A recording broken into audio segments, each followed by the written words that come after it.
Suatu malam di sebuah bar, para pemuda bermain game tebak-tebakan siapakah nama Teletubbies berwarna ungu. Tak disangka dua orang bernama Max dan Annie menjawab bersamaan kalau jawabannya adalah Tinky Winky. Sejak saat itu mereka pun jatuh cinta, berkenalan dan sering menghabiskan waktu bersama hingga akhirnya keduanya pun jadian. Bahkan Max melamar Annie ketika bermain game dan sebagai pecinta game sejati, keduanya pun melakukan akad nikahnya di sebuah time zone. Bertahun-tahun sudah mereka bersama, namun sampai kini belum juga dikaruniai momongan. Keduanya lalu konsul ke Dr. Ching dan mendapatkan hasil bahwa kualitas dari benih milik Max tidak normal. Tentu banyak faktor yang mempengaruhi, bisa dari lingkungan, genetik, namun umumnya diakibatkan karena stres yang berlebihan.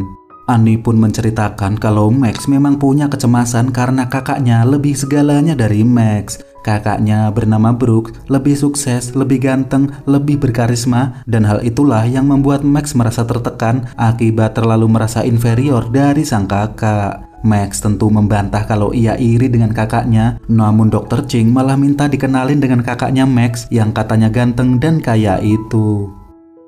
Setelahnya mereka pun pulang dan berencana kembali bermain game seru-seruan agar Max bisa melupakan persaingannya dengan sang kakak. Tak lama tetangganya bernama Gary menyapa Max dan ingin ikut bermain game bareng-bareng karena ia kesepian. Namun mereka menolak dengan halus karena Gary ini seorang polisi yang sering bertingkah aneh, yang tentu Gary pun kecewa dan terlihat merencanakan sesuatu yang jahat kepada mereka. Bye. Malamnya Max mengundang teman-temannya untuk main game bersama. Di antaranya adalah Frankie bersama gebetannya, lalu Joseph dan istrinya bernama Michelle. Saat lagi asik-asiknya, Brooke, kakak Max yang kaya raya, malah datang membawa sebuah mobil Stingray yang begitu mahal. Max tentu agak iri dengan Brooke yang semakin hari semakin sukses, namun ia tetap bersikap santai karena mau bagaimanapun Brooke tetaplah kakaknya. Akan tetapi tiba-tiba Gary yang belum ganti seragam menatap Max dari kejauhan dan kembali melihat Max dengan pandangan yang begitu tajam. Di dalam, Brooks pun menyindir rumah Max yang kecil, temboknya gandeng tetangga, dan menyombongkan diri kalau ia baru saja beli mansion mewah di kota sebelah. Max tentu merasakan sindiran itu, beruntung Annie mengalihkan pembicaraan agar Max tak semakin kena mental.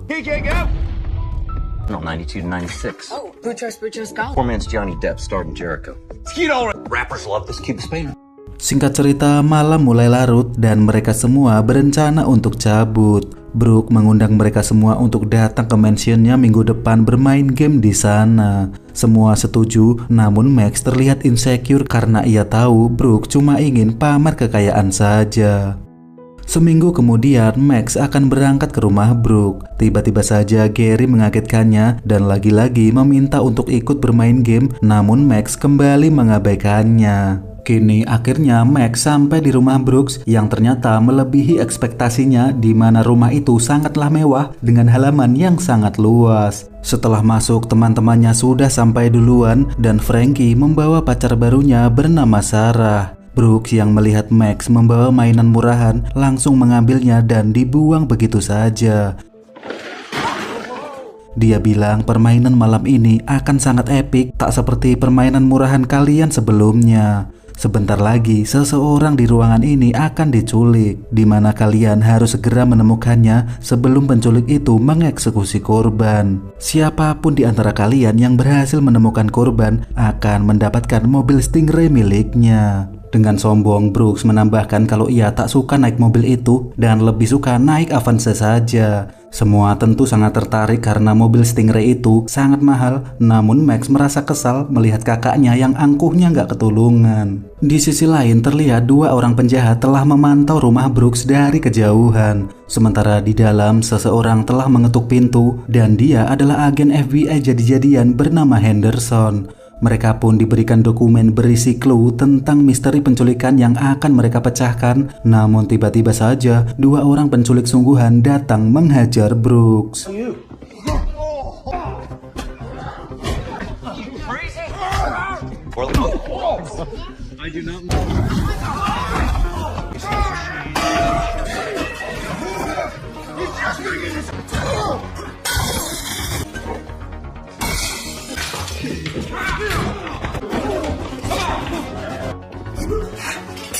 Ya, mereka semua tak tahu kalau dua orang itu adalah penjahat yang asli dan malah menyoraki perkelahian mereka yang nampak begitu asli. Sementara itu, Anna menemukan pistol milik Brooks terjatuh yang ia kira hanya pistol mainan, lalu ia pun menyimpannya. Di sana Brooks meminta tolong, namun mereka malah nonton sambil berkata Brooks dan aktor itu aktingnya sangat bagus sekali, hingga akhirnya Brooks benar-benar menjadi korban penculikan.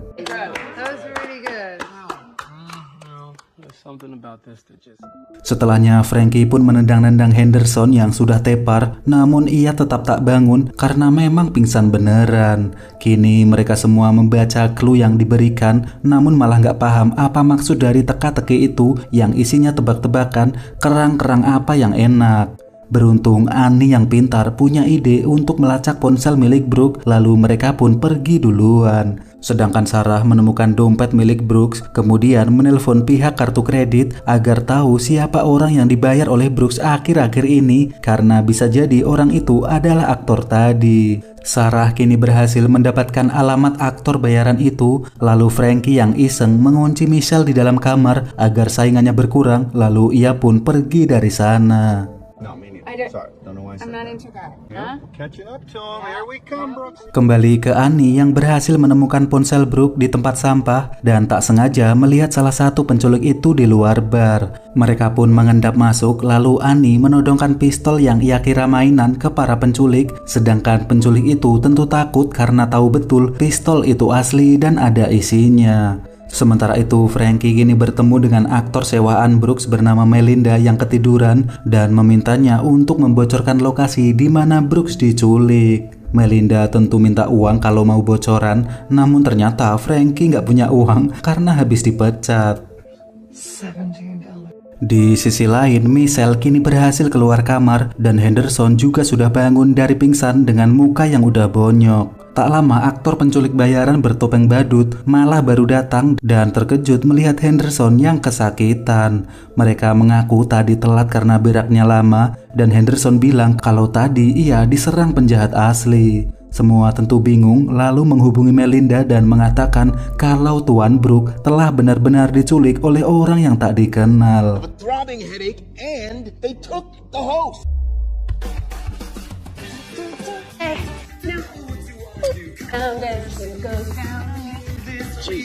No, I'm smiling, she living, she's golden, I'm passing, I'm holding, I'm smiling. Sementara itu, Max melucuti senjata para penculik, sedangkan Annie malah joget pargoy dengan pistolnya sambil main-main dengan para penjahat itu. Beruntung, Max pun menemukan kunci, lalu membuka kamar dan mendapati Brooks yang ketakutan. Mereka pun happy karena berhasil menemukan Brooks yang keringetan, lalu malah diajak selfie-selfie oleh Annie. 1, 2, 3. Setelahnya Brooks bilang kalau ini penculikan asli bukan permainan, namun Max serta Annie tak percaya dan malah menembakkan pistol yang ia kira mainan. Oh no, Annie. Oh no. You get the car. Game over. No, I'm...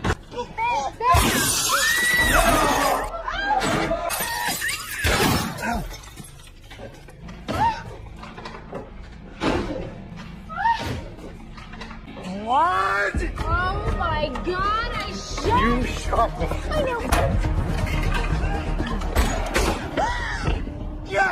Ya, tangan Max terkena peluru yang membuat mereka akhirnya sadar kalau ini bukan lagi permainan. Mereka bertiga akhirnya kabur dari sana sambil terus dikejar oleh para penculik. Kemudian Brooks mengaku kalau ia bukanlah investor, melainkan penyelundup barang-barang yang ia suplai ke pasar gelap. Ia membuat kesalahan karena menjual telur geledak ke orang lain yang membuat seseorang bernama Bulgaria murka. Harusnya telur itu dijual ke si Bulgaria, namun karena seseorang bernama Marlon Freeman berani membayar 2 kali lipat, Brooks pun mengkhianati Bulgaria dan menjualnya ke Marlon. Ya, hal itulah yang membuat Bulgaria memburunya.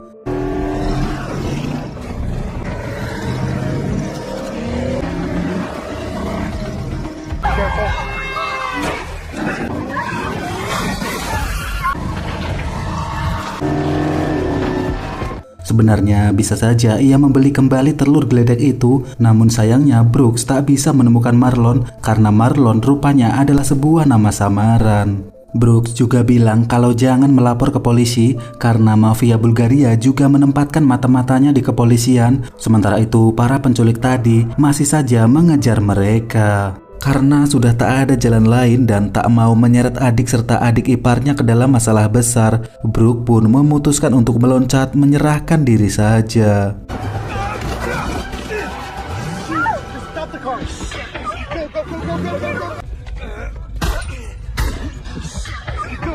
Max dibuat bingung dengan ini semua. Walaupun Brooks orangnya sombong, bagaimanapun ia tetap saudaranya. Dengan tangan yang tertembak, mereka juga tak bisa ke rumah sakit karena pihak rumah sakit akan melapor polisi karena luka itu adalah luka senjata api. Annie pun punya ide untuk datang ke dokter hewan, namun Max gak mau karena merasa dirinya bukan binatang. Akhirnya mereka pergi ke Indomaret membeli betadine dan kain kasa. Kemudian Michelle menghubunginya kalau polisi sudah ada di rumah Brooks. Annie tentu panik dan menyuruh mereka untuk jangan bilang apa-apa tentang Brooks dan berbisik kalau polisi itu adalah mata-mata mafia. Di sisi lain, Max yang kesakitan mencoba untuk tetap tenang, sementara Annie yang tak tahu cara mengeluarkan peluru mencoba searching dulu mencari tutorial YouTube. Mulut Max pun disumpal mainan, lalu Annie membuat sayatan kecil sesuai tutorial. Namun karena meleng, sayatannya pun kebablasan terlalu lebar yang tentu membuat Max marah-marah karena kesakitan. That's not small, that's really big. Annie pun melanjutkan operasi dan setelah ditotol, terdengar bunyi tok-tok mengira menemukan pelurunya. Namun ternyata itu tulangnya Max dan tak berhasil menemukan peluru itu. Setelah dibalik, barulah mereka sadar kalau pelurunya tembus sudah bablas entah kabur kemana. Yep, nothing to remove. Kini mereka semua berkumpul di rumah Brooks dan polisi tadi sudah tak ada di sana. Max pun bilang mereka harus menemukan seseorang bernama Marlon Freeman untuk mencari telur gledek itu demi menyelamatkan Brooks. Sempat bingung siapa nama asli Marlon Freeman dan di mana alamatnya, mereka pun berpikir kalau polisi pasti tahu data-data nama samaran itu. Mereka harus membuka komputer polisi tanpa diketahui polisi dan jalan satu-satunya adalah membuka komputer Gary. Mereka pun kini so akrab dengan Gary karena ada maunya dan Gary yang kesepian tentu senang akhirnya punya banyak teman. Ternyata Gary ini murung karena istrinya Debbie udah meninggal dunia terkena penyakit kanker sambil melemparkan baskom ke tangan Max. Oh, yummy, yummy. Oh, yummy, yummy. Tak lama Max izin untuk ke toilet, kemudian diam-diam memasuki kamar Gary mencari komputernya. Di sana ia melihat foto-foto Gary dengan almarhum istrinya dan terlihat muka Gary yang selalu kaku seperti kanebo kering. Max mencoba login di komputer itu, namun sayangnya ia tak tahu apa passwordnya. Setelah melihat betapa cintanya Gary dengan istrinya, Max pun mengetikkan nama si istri yaitu Debbie dan voila, komputer itu berhasil terbuka. Max mencari nama Marlon dalam database kepolisian dan nama aslinya adalah Donald Anderton, lalu mencatat alamatnya. Tanpa ia sadar, darah masih mengucur dari lukanya. Tiba-tiba pintu pun terbuka yang ternyata itu adalah anjing Gary yang datang mencium bau anyir kemudian menjilati tetesan itu di lantai. Max lalu mengetik nama si Bulgaria dan terlihat jelas kalau ia adalah mafia kriminal kelas kakap yang tentu membuat Max khawatir takut kakaknya dieksekusi oleh si Bulgaria. Bergegaslah ia kembali sebelum Gary curiga dan kaget melihat anjing Gary udah merah-merah ketetesan darahnya, lalu ia pun mengelapnya dengan kaos. Sayangnya saat mengambil air, patung Gary tak sengaja jatuh hingga pecah yang membuat Max refleks berteriak. Mendengar itu, Gary berencana mencari Max dan tentu ditahan oleh Sarah yang memintanya bercerita tentang istrinya. Gary yang sayang istri akhirnya duduk kembali menceritakan masa lalunya ketika dulu mendiang Debbie masih hidup. Kembali ke Max yang kini bingung harus bagaimana. Bukannya makin bersih, noda-noda itu justru semakin menyebar adil dan merata. Tak hanya itu, ia semakin frustasi karena kaos itu ternyata ada foto Debbie-nya.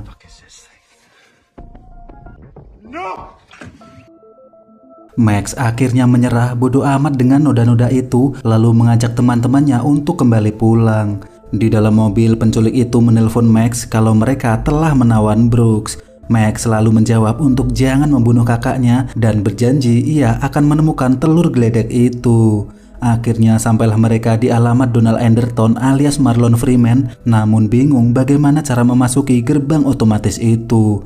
Tak lama sebuah supercar keluar dari sana dan Max bergegas masuk sebelum gerbangnya tertutup. Setelah berhasil masuk, rumah mewah itu terlihat begitu sepi dan hanya melihat beberapa pegawai menyiapkan makanan. Sayup-sayup terdengar suara riuh dari lantai bawah yang ternyata orang-orang kaya itu memasang taruhan dengan mengadu petarung-petarung jalanan. Ya, begitulah orang-orang elit, hiburannya adalah melihat orang-orang miskin berkelahi.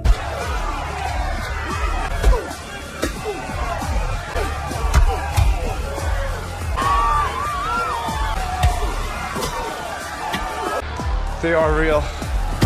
Mereka pun berpencar mencari telur itu di mana, sementara Frankie malah asik menonton pertarungan dan melihat petugas menyimpan uang taruhan milik Donald di dalam brankas yang juga ada sebuah telur di dalam brankas tersebut. Frankie pun diam-diam mendekatinya, memanfaatkan peluang saat semua orang fokus melihat pertandingan.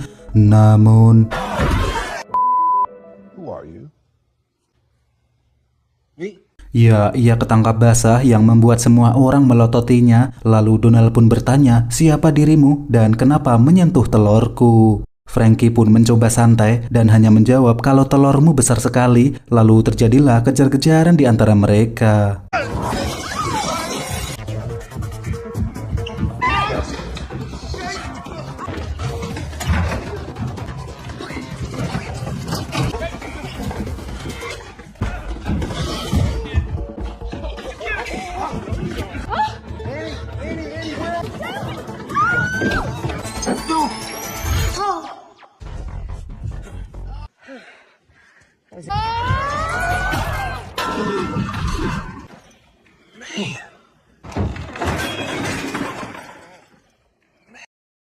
Beruntung setelah perjuangan yang penuh air mata, mereka berhasil mendapatkan telur tersebut lalu bergegas mencari lokasi jembatan yang dijanjikan oleh penculik. Akan tetapi,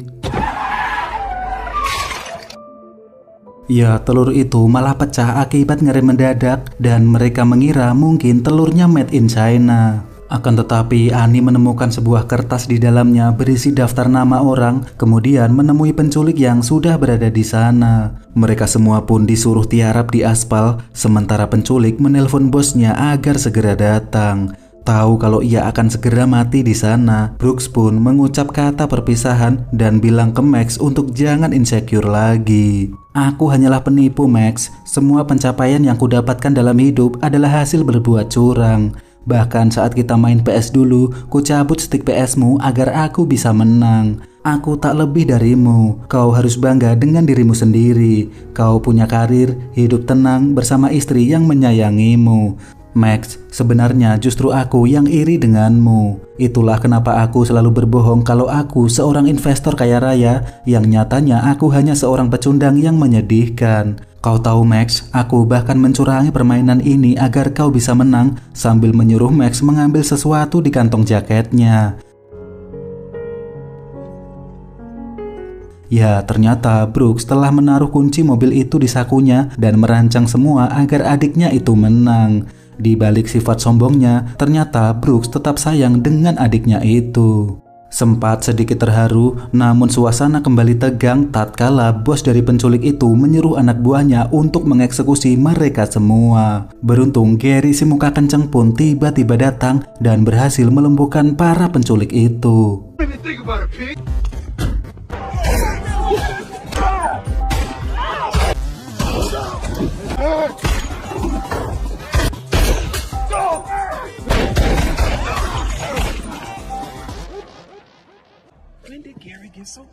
Semua orang dibuat kaget kenapa Gary begitu keren malam ini, dan ia mengaku melihat komputernya diacak-acak Max yang tentu membuatnya berpikir ada sesuatu yang salah. Namun tiba-tiba saja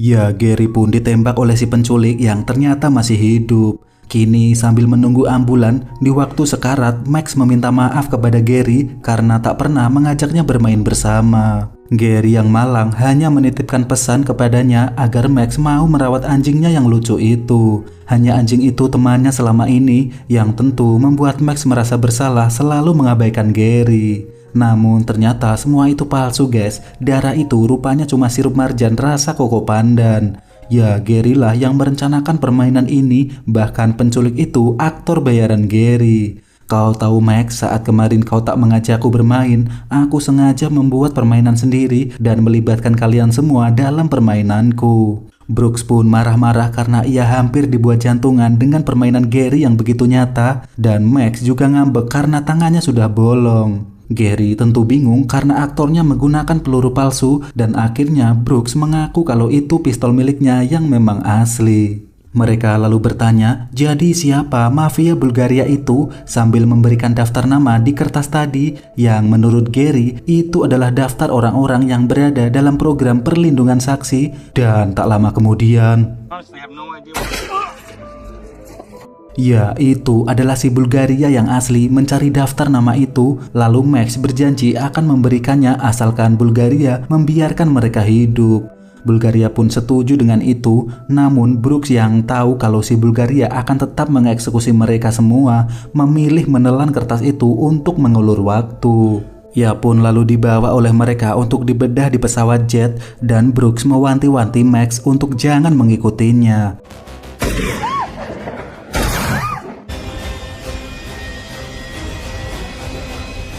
Singkat waktu, Brooks akan dibedah di dalam pesawat, namun ternyata si adik telah datang demi kakaknya membawa mobil mahal itu. Bulgaria menyuruh pilot segera terbang, sementara Max mencoba menabrak roda pesawat seperti di film action, tapi malah nggak kena, lalu mencoba menabraknya sekali lagi.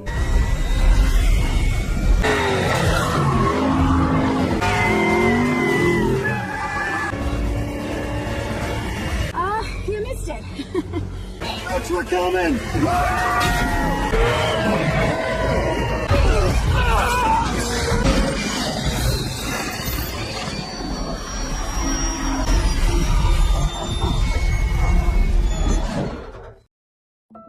Ya, pesawat itu pun terhenti, namun sayangnya mobil impian Max juga sudah penyok. Annie pun disuruh sembunyi, sementara Max berlindung di balik mobilnya. Annie membuat suara ayam mengalihkan perhatian si ajudan, lalu Max menyuruh Annie untuk memencet tombol konveyor agar kotak kayu itu menimpa kepalanya. Sayangnya bukannya kenceng, konveyor itu jalannya sangat lambat seperti pembangunan, hingga akhirnya rencana itu malah gagal total. Boy, that's a slow build.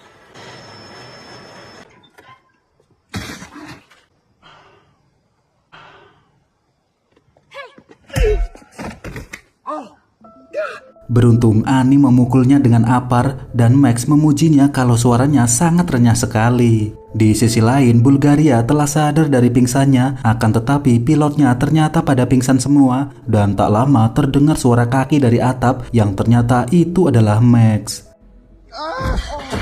Max! Right now. That's it tonight. Put that little knife down. Sayangnya luka tembak Max kembali dilempar pisau yang membuatnya kesakitan hingga terjadilah pertarungan di antara mereka. Di sisi lain, Annie mencoba mencari tahu apa yang terjadi, namun tiba-tiba si ajudan telah bangun dan menodongnya. Annie pun meminta ampun sambil berkata kalau anaknya menunggu di rumah, akan tetapi si ajudan tentu tak percaya setelah melihat bokong Annie yang masih kencang. Di waktu yang sama, tuas mesin turbin terpencet oleh Max yang berkelahi hingga akhirnya si ajudan pun tewas tersedot ke dalam mesin.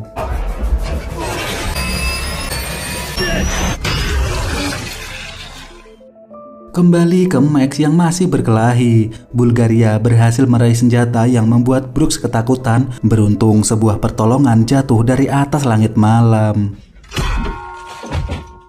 Ya, Annie berhasil melumpuhkan Bulgaria dengan apar sakti, lalu mereka semua bergegas melepaskan ikatan Brooks. Di saat itu, Max akhirnya sadar kalau ia tak seharusnya merasa stres karena Brooks suksesnya cuma hasil curang dan berjanji kepada Annie mereka akan segera memiliki bayi. Annie tentu bahagia karena suaminya sudah tak tertekan lagi, sementara Brooks yang jomblo cuma senyum-senyum melihat adik-adiknya itu.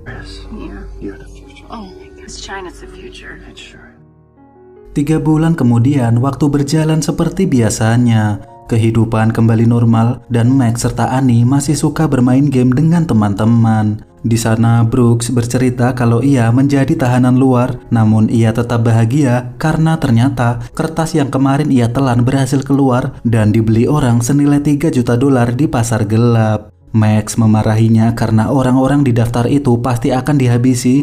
Namun Brooks bilang kalau ia sudah memberitahu orang-orang itu agar kabur dan malah diberi uang terima kasih $20.000 dari masing-masing orang di daftar tersebut. Tak hanya itu, ternyata Brooks kini telah berpacaran dengan Dr. Ching di awal film tadi dan akan segera menikah setelah nanti masa tahanan luarnya selesai. Di akhir cerita, Gary kini sudah tak kesepian, punya banyak teman dan setiap hari kerjaannya main tebak-tebakan. Di sisi lain, Annie akhirnya mengumumkan kalau ia berhasil hamil, yang tentu membuat Max yang dulunya stres kini menjadi pria paling bahagia di dunia.